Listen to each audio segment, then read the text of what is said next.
Se avete appena acquistato una Insta360 X3 e volete sapere come si configura per la prima volta e capire il funzionamento di base, siete nel posto giusto. Per prima cosa la X3 arriverà in questa confezione. Una volta aperta troviamo una scatola con un codice QR per scaricare l'app Insta360. All'interno troviamo il cavo USB Type-C che ci servirà per ricaricare la X3 e per trasferire i dati al computer. Troviamo anche una custodia morbida che ci aiuterà a proteggere la videocamera durante gli spostamenti. Successivamente troviamo dei documenti con la guida di base. Ci sono anche gli adesivi e poi un panno per pulire le lenti. Adesso arriviamo al pezzo forte, ovvero alla Insta360 X3, che è piena di pellicole. Vi posso dire che è un ottimo touch and feel. Adesso provvediamo a rimuovere le pellicole dai due obiettivi. Lateralmente vediamo un adesivo che ci incita ad inserire una micro SD almeno V30 e di fare attenzione che il vano batteria sia pulito ed asciutto. Quindi rimuoviamo questa pellicola. Dal lato opposto troviamo un'altra pellicola che però ci avverte di non aprire il vano sottostante perché è uno speaker e non va toccato. Inferiormente troviamo il classico aggancio per il cavalletto e per gli accessori Insta360. Se acquistate il Get Set Kit, trovate il link in descrizione,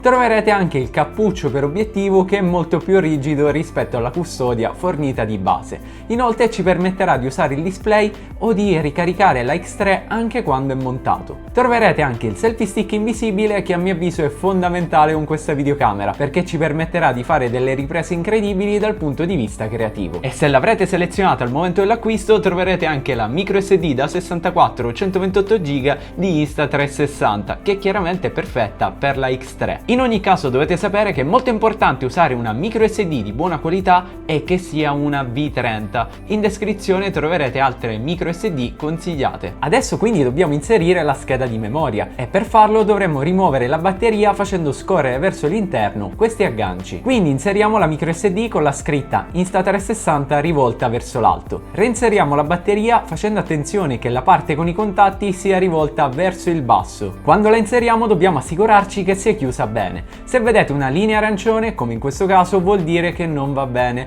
Quindi schiacciate più forte in modo da assicurarvi che sia chiusa correttamente in modo da renderla impermeabile. Adesso è arrivato il momento di prendere il cavo USB per ricaricare la videocamera. Quindi dobbiamo aprire lo sportellino superiore sinistro ed inserire il cavo Type-C. Possiamo usare sia un power bank che un classico alimentatore. L'importante è che non superi i 5 volt di 3 A. In questo caso io userò un power bank e sin da subito noteremo che si è acceso il LED rosso che indica lo stato di ricarica. Nel momento in cui la batteria sarà carica il LED si spegnerà e la potremo scollegare all'alimentazione e richiudere lo sportellino. Anche in questo caso dobbiamo fare attenzione affinché sia chiuso correttamente. Quindi accendiamo la X3 schiacciando il tasto laterale superiore destro. Una volta accesa la prima volta ci chiederà di selezionare la lingua e quindi sceglierò l'italiano. A questo punto dovremo scaricare l'app Insta360 che è disponibile sia per iOS che per Android. Una volta scaricata ed installata è fondamentale dare tutti i consensi, quindi clicchiamo su sì ed assicuriamoci anche di avere Wi-Fi, GPS e Bluetooth attivi ed acconsentiamo ad eventuali altre richieste. Quindi clicchiamo su collegamento dispositivo ed attendiamo la richiesta sulla X3 che chiaramente dovremo accettare. Quindi acconsentiamo alla richiesta che comparirà successivamente sullo smartphone. Probabilmente adesso comparirà anche a voi la notifica di un nuovo firmware che chiaramente dovremo scaricare ed installare. Quindi attendiamo il completamento della procedura senza eseguire altre operazioni sullo smartphone o sulla X3. Una volta terminato potremo registrare un nuovo account o eseguire il login con un account esistente. Ma in tutto ciò chiaramente dobbiamo rimuovere anche la pellicola del display. Quindi tornando sull'app possiamo cliccare sull'icona gialla della fotocamera che ci porterà all'anteprima live della X3. Ma come potete vedere, anche se ruoto la videocamera, il punto originariamente inquadrato rimane più o meno fisso. Questo proprio perché la X3 registra a 360 gradi, ma chiaramente possiamo spostare la visuale tranquillamente facendo gli swipe sull'app. Se scorriamo in basso vedremo tutte le modalità disponibili, quindi dai video alle foto HDR e così via. Possiamo anche fare le live. Se poi clicchiamo su questa icona passeremo dalla visuale 360 alla visuale del singolo obiettivo. Infatti adesso, come vediamo dall'anteprima, funziona come una normale videocamera non 360. Cliccando sull'icona in basso passeremo all'altro obiettivo. Quindi anche in questo caso stiamo usando una visuale non a 360. poi clicchiamo nuovamente qui sopra per tornare alla visuale a 360 gradi. Come possiamo vedere, l'app ci fa vedere lo spazio di registrazione rimanente e la percentuale di batteria.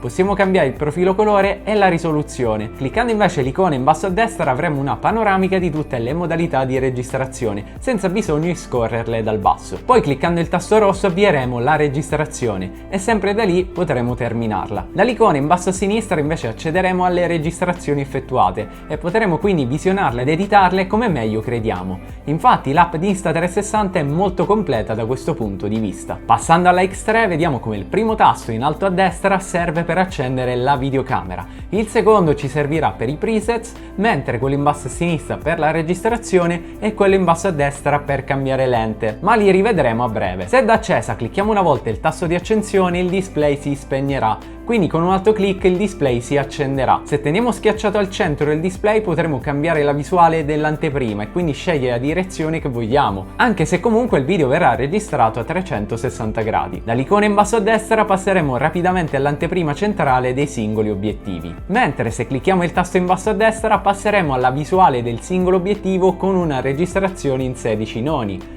Con un altro clic passeremo alla lente posteriore ed infine con un altro clic torneremo alla modalità 360. Con il tastino in basso a sinistra invece avvieremo la registrazione ed in questo caso che siamo a 360 gradi possiamo dare un'occhiata all'anteprima direttamente dal display. Ricliccando poi lo stesso tasto termineremo la registrazione. Il tasto in basso sul lato destro invece ci porterà ai presets. Di base ce ne sono alcuni e li possiamo eliminare e crearne di nuovi in base alle impostazioni attive al momento. Così potremo rapidamente cambiare le impostazioni passando da un preset all'altro. Possiamo cambiare modalità facendo uno swipe partendo dal centro del display e così potremo selezionare le modalità che vorremmo. Possiamo farlo anche cliccando l'icona in basso a sinistra e selezionare da qui la modalità desiderata. Facendo uno swipe da destra a sinistra invece entreremo nelle impostazioni di scatto e quindi potremo lasciare tutto in automatico o cambiare manualmente i valori, come ad esempio il bilanciamento del bianco, il tempo di scatto, il profilo colore ed altro ancora. Cliccando poi sulla risoluzione potremo cambiare risoluzione e frame rate. In questo caso vi consiglio di lasciare il 5,7K 30 fps per i video a 360. Invece facendo uno swipe da sinistra a destra entreremo nella galleria e potremo visionare quello che abbiamo registrato.